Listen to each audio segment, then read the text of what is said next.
Yesterday, I was informed by Red Bull that operationally I will no longer be involved with the business or the team. This just in from the F1 paddock. Seismic news shaking the grid to its core. If you thought the Christian Horner saga ended with his survival at Red Bull, think again. Behind the scenes, the man who once ruled Milton Keynes with an iron fist may already be plotting his next move, and shockingly, it might lead him straight into the heart of Enstone.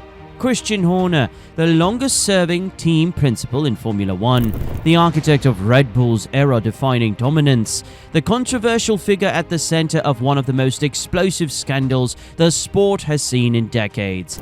Now, after months of internal chaos, public scrutiny, and increasing isolation, F1's most polarizing figure could be heading for a dramatic return. Not with Ferrari, but with a team desperate for leadership, Alpine. So is Christian Horner really leaving Red Bull, and is Alpine crazy enough or bold enough to hand him the keys to their future? Let's break this all down. Just months ago, Christian Horner appeared untouchable, despite the scandal that rocked the team in early 2024, leaked messages, internal investigations, and a PR firestorm. He held his ground. Red Bull's corporate leadership in Austria couldn't agree on a clear course of action, and Horner, ever the political tactician, survived. But survival isn't the same as power. As tensions with Helmut Marko and Jos Verstappen deepened, and the once united Red Bull inner circle fractured, Horner's authority began to erode. Public spats, backroom leaks, and driver uncertainty all pointed to one thing. Red Bull's foundation was cracking, and Horner, he was at the center of it. In the aftermath, reports emerged of a forced gardening leave period, a corporate exile dressed in PR-friendly language. Sky Sports got to the heart of it, writing, Christian Horner's long-term future remains in doubt. While he survived the initial storm, the idea of him remaining at Red Bull indefinitely seems increasingly unlikely.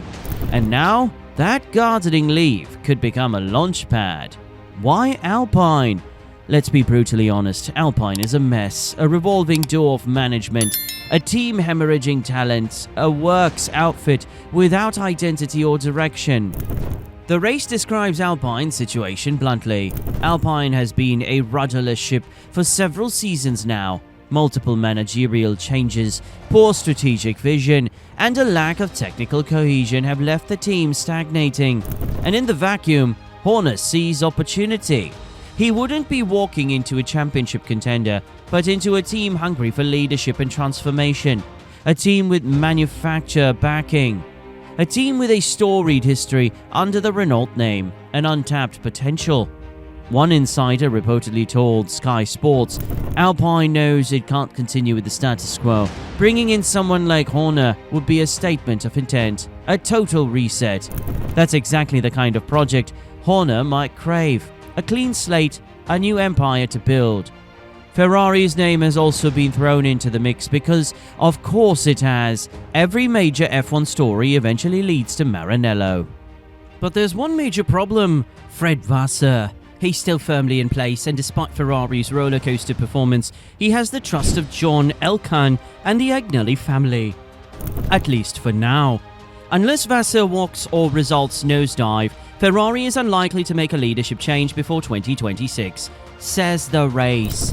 And Horner, he doesn't wait in line, especially not for a job that might not open. That's why Alpine is the more realistic and more intriguing landing spot.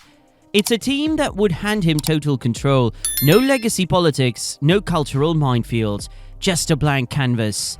Let's not forget, Horner comes with baggage, serious baggage. The scandal that engulfed Red Bull still casts a long shadow, and Bernie Ecclestone, of all people, didn't hold back when asked about Horner's future. He's an idiot. He acted like a 20-year-old. I told him that. Ecclestone said in a brutal interview with Autosport. He was lucky to survive it at all. But it's not the kind of thing people forget. That kind of public rebuke from one of Horner's oldest allies underscores how radioactive he remains in certain circles.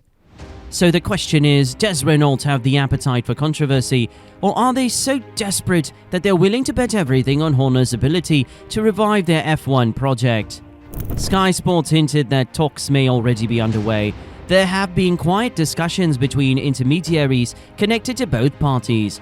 Renault wants to understand what a Horner-led Alpine might look like. Translation: they're interested, very interested. Make no mistake, this isn't just about a job. It's about redemption, reinvention, revenge. Horner has spent 2 decades at the top of the paddock. He's navigated driver wars, political crises, and massive regulatory upheavals.